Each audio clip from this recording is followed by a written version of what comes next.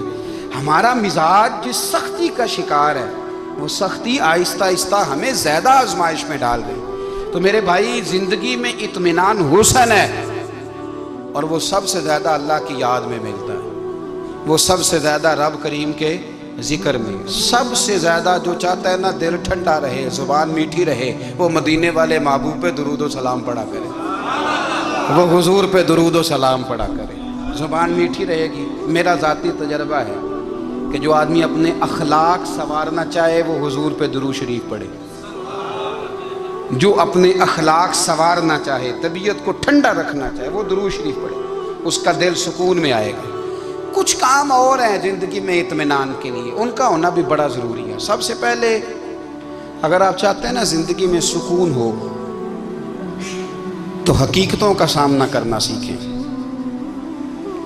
آپ جو ہیں وہ رہنا سیکھیں، جو آپ نہیں ہیں وہ بننے کی کوشش نہ کریں۔ حقیقت کا سامنا کرو گے تو زندگی اطمینان میں آ جائے۔ ہم نے نا بہانے بنا لیے ہیں، ہیلے بنا لیے، جھوٹ کے سہارے اپنے آپ کو اونچا کر لیا۔ ایک آدمی سے کہا جاتا ہے تو رشوت نہ لے، تو کہتا ہے میں غریبوں سے نہیں لیتا۔ تو میرا سوال یہ ہے کہ امیروں کا حساب لینے کی اللہ نے تیری ڈیوٹی لگائی ہے، تیرے ذمہ لگایا ہے کہ تو امیروں کا حساب کر، تمہیں کیا ضرورت پڑی ہے؟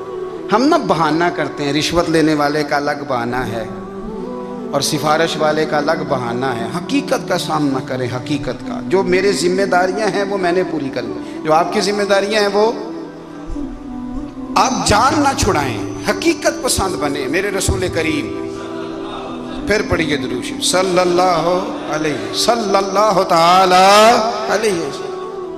حضور صلی اللہ علیہ وسلم نے فرمایا کہ میری بیٹی سیدہ فاطمہ الزہرا رضی اللہ تعالی عنہا صرف جنتی نہیں، جنتی عورتوں کی سردار ہے۔ لیکن حضور نے یہ بھی فرمایا کہ فاطمہ یہ خیال رکھنا اگر اللہ نے حساب پوچھا تو حساب تم نے خود دینا ہے۔ حقیقت کی طرف توجہ کرائی حضور نے، وہ صرف جنتی نہیں، جنتی عورتوں کی سردار ہیں، پر حقیقت کی جانب توجہ۔ میں حقیقت یہ ہے کہ اگر مالک نے حساب پوچھا تو اس کی تیاری بھی کرنی ہے۔ دیکھیں نا، ہمیں کچھ یقین نہیں، اللہ معاف کرے کہ ہمارا حساب کیسا ہوگا، لیکن کتنے آزاد ہیں۔ یعنی بڑی دلیری سے بندے کہتے ہیں فجر نہیں پڑھتا جی، 3 پڑھتا ہوں جی، شاہ رہ جاتی ہے جی، کپڑے صاف، بڑی دلیری سے۔ اور سیدہ فاطمہ الزہرا نے ساری رات مصلی آباد رکھا ہے، حالانکہ انہیں یقین تھا کہ رب مجھے بغیر حساب کتاب جنت دے گا۔ حقیقت کا سامنا کریں، جو حقوق آپ کے ہیں وہ آپ نے ادا کرنے ہیں، جو ذمہ داریاں ہیں وہ ذمہ داریاں ہیں۔ دیکھیں نا، حضرت موسیٰ کلیم اللہ علیہ السلام کے پاس اسرائیل روح نکالنے آئے تو حضرت موسیٰ نے تھپڑ مارا، آنکھ نکال دی، واپس گئے۔ اللہ انہوں نے تو جلال فرمایا ہے، کہا موسیٰ علیہ السلام سے کہیے بیل کی پشت پر ہاتھ رکھیں، جتنے بال ان کے دستے مبارک کے نیچے آئیں گے اتنے 1000 سال ان کی عمر بڑھا دی جائے گی۔ یعنی میرے کان میں کوئی بتا دے کہ جناب 60 سال بڑھ گئی، کیا آپ کے کان میں کوئی کہہ دے تو خوشی ہوتی ہے کہ نہیں؟ لیکن یہ حقیقت پسندی نہیں، اس لیے کہ 60 بھی گزر جائیں گے، 70 بھی، یہ حقیقت نہیں۔ حضرت موسیٰ کلیم، چلے میں مثال دیتا ہوں، سمجھ لے 10 بال، حالانکہ بہت زیادہ آتے ہوں گے، 10 بال اگر حضرت موسیٰ کے ہاتھ کے نیچے آئے تو 10,000 سال تو عمر بڑھ گئی نا۔ 10 یعنی 10 سال نہیں، 10 100 نہیں، 10 بہت زیادہ تھی نا۔ تو حضرت موسیٰ کلیم اللہ علیہ السلام سے آ کے عرض کیا گیا، حضور بیل کی پشت پر ہاتھ رکھیں، جتنے آپ کے ہاتھ کے نیچے بال آئیں گے اتنے 1000 سال عمر بڑھ جائے گی۔ تو حضرت موسیٰ نے حقیقت پسندی والی بات کی، فرمایا پھر کیا ہوگا؟ 10,000 سال کے بعد پھر کیا ہوگا؟ کہا حضور جانا تو پھر بھی ہے، فرمایا پھر ابھی چلتے ہیں۔ اگر جانا ہے نا، جانا ہے تو پھر، اگر جانا ہے تو پھر ابھی اور سجنوں اگر نماز پڑھنی ہے تو ابھی کیوں نہیں؟ اگر داڑھی رکھنی ہے تو پھر رمضان کا انتظار کیوں کریں؟ ابھی کیوں نہیں؟ اگر سچ بولنا ہے تو پھر، اگر رزق حلال کھانا ہے تو پھر انتظار کا ہے گا؟ حقیقت ہوتی ہے، بہانہ ہوتا ہے، حقیقت چھپ نہیں سکتی بناوٹ کے اصولوں سے، کیونکہ خوشبو آ نہیں سکتی کبھی کاغذ کے پھولوں سے۔ یہ بات یاد رکھیں۔ اگر جانا ہے تو حضرت کلیم فرمانے لگے پھر 10,000 سال کے بعد بھی جانا ہے تو آج بھی ہمیں بے قراری زندگی میں اس لیے کہ ہم حقیقت پسند نہیں، ہم بہانوں میں، ہم ہواؤں میں جیتے ہیں، ہواؤں میں، خیالات میں زندگی گزارتے ہیں۔ بڑا ٹائم پڑا ہے، مثلاً کتنا میرے رسول کریم صلی اللہ تعالیٰ علیہ وآلہ وسلم نے ایک دن صحابہ سے فرمایا تمہیں حیا نہیں آتی؟ حضور کیا ہوا؟ فرمایا وہ والے مکان بناتے ہو جن میں تم رہ نہیں سکتے، وہ والا مال جمع کرتے ہو جو کھا نہیں سکتے، حیا نہیں آتی؟ عرض کی حضور حکم کریں تو محبوب فرمانے لگے جوتے کا ایک تسمہ بند کرتا ہوں تو سوچتا ہوں دوسرا بند کرنے سے پہلے موت آ جائے گی، ایک سانس اندر جاتی ہے تو دوسرا آنے سے پہلے میں یاد کرتا ہوں کہ مجھے دنیا سے جانا ہے۔ تمہیں حیا نہیں آتی؟ وہ مکان بناتے ہو جن میں رہ ہی نہیں سکتے، وہ مال جمع کرتے ہو جو کھا، حقیقت پسند نہیں بھائی۔ ہم بہت سارے لوگ ہیں بڑی باتیں سناتے ہیں، بڑی، میں کہتا ہوں اصل میں نا زیادہ باتیں سنا کے نا بیچارہ اپنے آپ کو مطمئن کرنا چاہتا ہے، اصل بات یہ ہے کہ اندر سے نا ہلا ہوا ہے، کچھ بھی نہیں، بڑا زیادہ ہنستا ہے اور مجھے لگتا ہے کہ کوئی گہرا زخم چھپا رہا ہے۔ اس لیے ملمہ سازی، حقیقت پسند بنو، حقیقت پسند۔ یاد رکھنا من ترک صلاۃ متعمدا فقد کفر، میرے رسول نے حقیقت بیان کی، فرمایا جس نے ایک نماز بھی جان بوجھ کے چھوڑی اس نے رب کے رب ہونے کا انکار کیا، اس نے کفران نعمت کیا۔ یہ حقیقت ہے، کوئی کلیریفیکیشن نہیں، کوئی وضاحت نہیں۔ جو نماز نہیں پڑھتا، جھوٹ بولتا ہے، غلط بیانی کرتا ہے، جو شخص رزق حرام کما کے کہتا ہے کہ اس کے بغیر گزارا نہیں چلتا، وہ جھوٹ بولتا ہے۔ اس لیے کہ رب فرماتا ہے جب تجھے پیدا کیا تو تیرا رزق میرے ذمہ ہے۔ اللہ فرماتا ہے کہ لا یکلف اللہ نفسا الا وسعها، میں کسی پر وہ بوجھ نہیں ڈالتا جو اٹھا نہ سکے۔ نماز فرض کی ہے اس کا مطلب ہے ہم پڑھنے کے قابل ہیں، اس نے ہمارے ذمہ داریاں لگائی ہیں تو مطلب یہ ہے کہ ہم ذمہ داریاں ادا کرنے کے قابل ہیں، ورنہ وہ کہتا ہے میں وہ بوجھ ڈالتا ہی نہیں جو تجھ سے اٹھایا نہ جائے۔ اللہ ہمیں محبوب کی غلامی میں زندہ رکھے، غلامی میں موت۔